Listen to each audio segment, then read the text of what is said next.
So this kind of gets into what our interpretation is of why tombs or even pyramids exist in the way that they do. So when we talk about history like this, we can just write off, oh yeah, there's a quick 400 years there, a little pit stop and boom.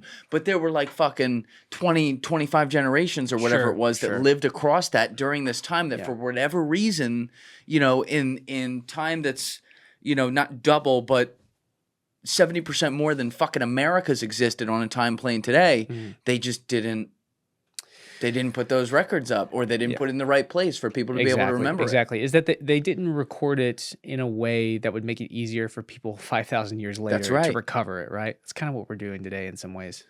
I don't know if much of our history people will be able to find if the internet is gone, 5,000 years from now. So we're in this little period that maybe is similar to them. Interesting. And those 400 years from 3100 BC to the beginning of what we call the Pyramid Age, we're going to get it all into that. But to the beginning of what we call the Pyramid Age, I mean, that's 400 years. That's almost twice as long as our own country. And there had to be events during that time that were as significant to them as the American Civil War is to us, just in that 400 years, but it's lost to us. So the Pyramid Age begins about 2700 BC.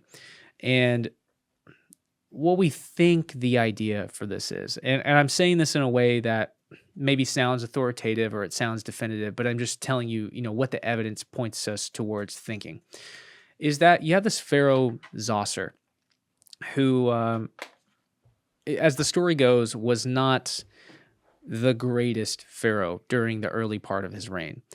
And his chief architect, Imhotep, is visited by one of the gods, I believe. Oh, that's the mummy. Yeah. Imhotep.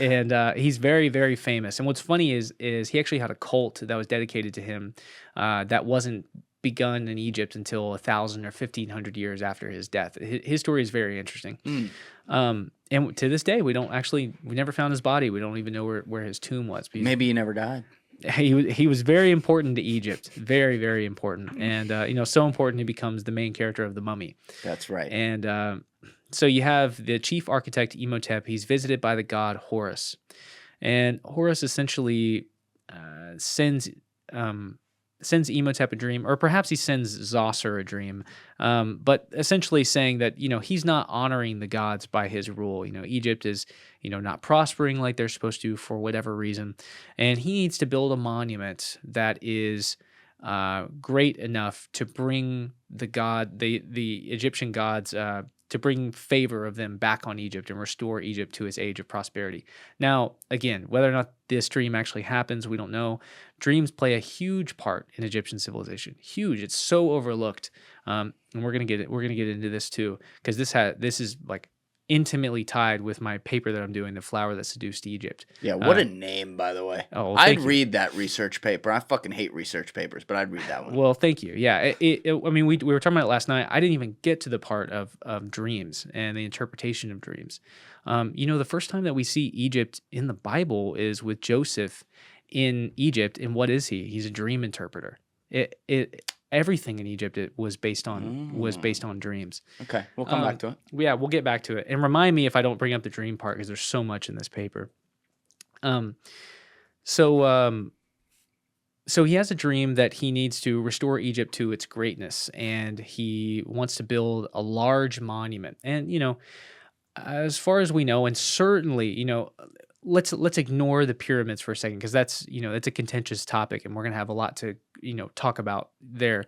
But certainly Egyptians, even aside from pyramids, are building huge monuments to basically house themselves in the afterlife. I mean, you have giant mastabas, you have huge rock-cut tombs, and a mastaba is essentially, it's like a stone Twinkie. That's the best way I can describe it. Actually, we should pull it out because people don't. Mastaba? Yeah. Mastiba? ABA.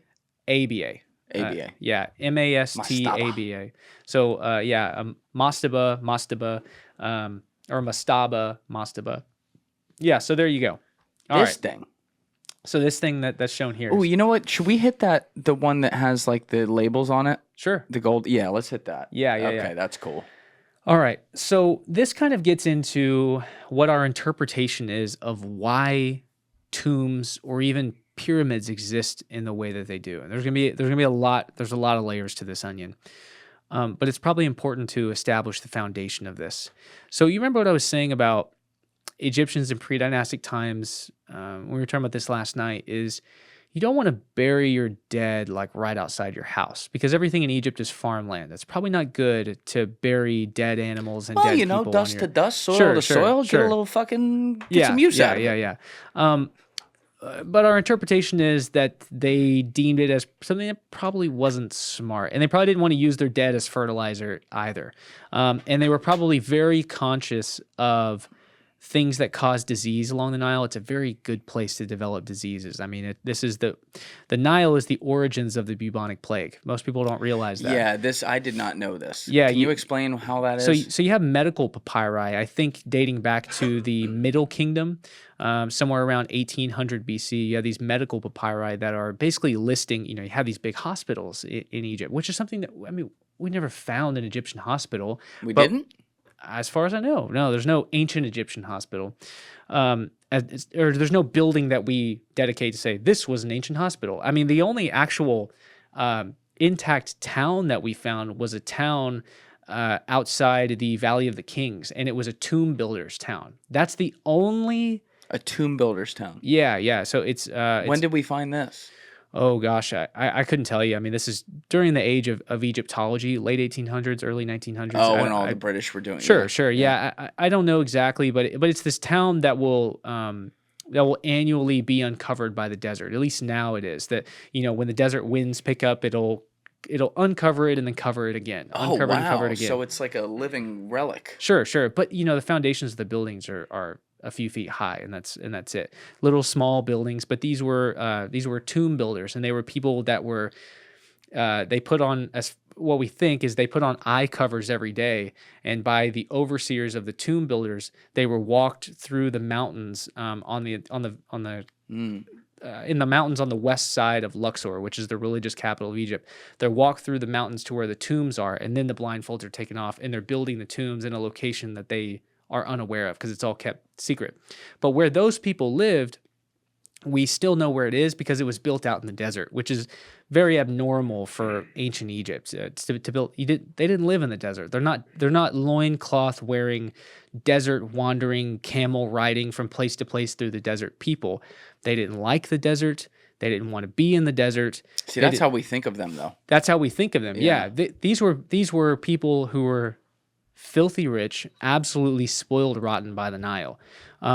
These were not desert dwelling people. These were people living in absolute luxury, a scale of wealth that's basically unimaginable compared to the world around them, right? Like, think about the Egyptians' perception of the world around them. To the south is Nubia, a very extremely hot and impoverished place without the wealth of grain, wheat, barley that the Egyptians had. And there was gold out there, but they took the gold. They would just beat up on the people and then take the gold. That's right.